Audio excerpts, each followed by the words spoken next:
ce drame a pour sûr précipité la disparition de Romy Schneider. Le 5 juillet 1981, soit 10 mois avant le décès de l'actrice, son fils David a trouvé la mort dans des circonstances terribles et ce, à seulement 14 ans. Le coup de grâce pour la populaire comédienne, qui avait déjà été touchée par plusieurs années d'épreuves personnelles difficiles à surmonter. Au printemps 1979, l'inoubliable interprète de Sissi fait d'abord face au suicide de son ex-mari Harry Mayenne, acteur et metteur en scène berlinois avec qui elle a eu son fils David. Le couple avait divorcé avec éclat 3 ans seulement auparavant. C'est également à cette période que prend l'eau son second mariage avec le journaliste franco-italien Daniel Biasini, qui se termine par un divorce en février 1981.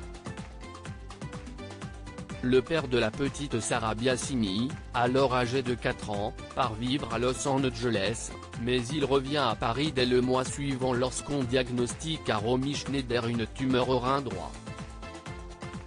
Les déconvenues continuent pour la star des films L'important c'est Dahmer, Une histoire simple ou encore La piscine, puisqu'elle se casse le pied alors qu'elle profite au mois d'avril d'une cure de thalassothérapie à Quiberon.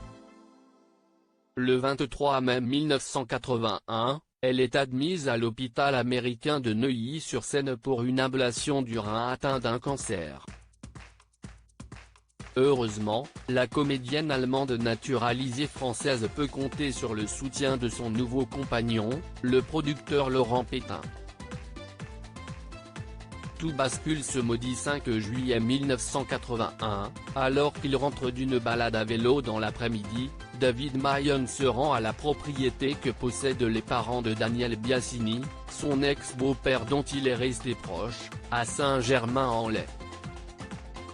Trouvant le haut portail fermé, l'adolescent décide de l'escalader mais il perd l'équilibre et s'empale sur une des pointes en fer, perforant ainsi son abdomen et touchant son artère fémorale. Il parvient à rejoindre tant bien que mal la maison de ses grands-parents d'adoption, avant d'être conduit en urgence à l'hôpital. Prévenue par son ex-mari, Romy Schneider s'y précipite. Il ne faut pas longtemps avant d'avoir le terrible verdict du chirurgien, David n'a pas survécu. Le calvaire de l'actrice se poursuit avec l'arrivée de paparazzi qui n'hésitent pas à se déguiser en infirmier pour immortaliser l'adolescent sur son lit de mort.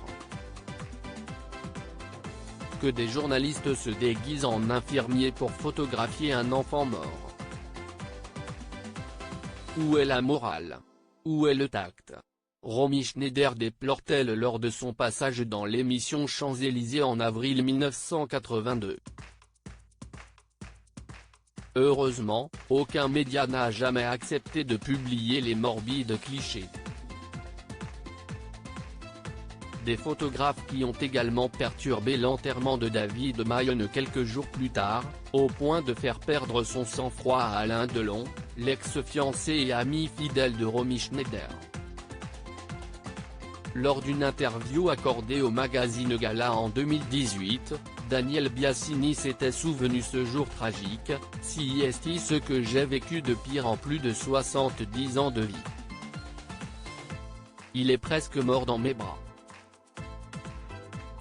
Pendant 6 mois, je ne suis pas sorti. Vous vous réveillez en y pensant. C'est un moment terrible, avait-il confié. Un drame impossible à surmonter pour Romy Schneider, qui a finalement rejoint son fils David le 29 mai 1982, en trouvant la mort dans des circonstances floues, aujourd'hui encore. On dit que le désespoir que t'a causé la mort de David t'a tué. Non, il se trompe. Il ne t'a pas tué. Il t'a achevé, avait écrit dans une ultime lettre d'amour Alain Delon, alors qu'il veillait le corps de son éternel fiancé. Mère et fille se reposent ensemble, au petit cimetière de Boissy-sans-Avoir, dans les Yvelines, où l'actrice venait d'acquérir une maison de campagne.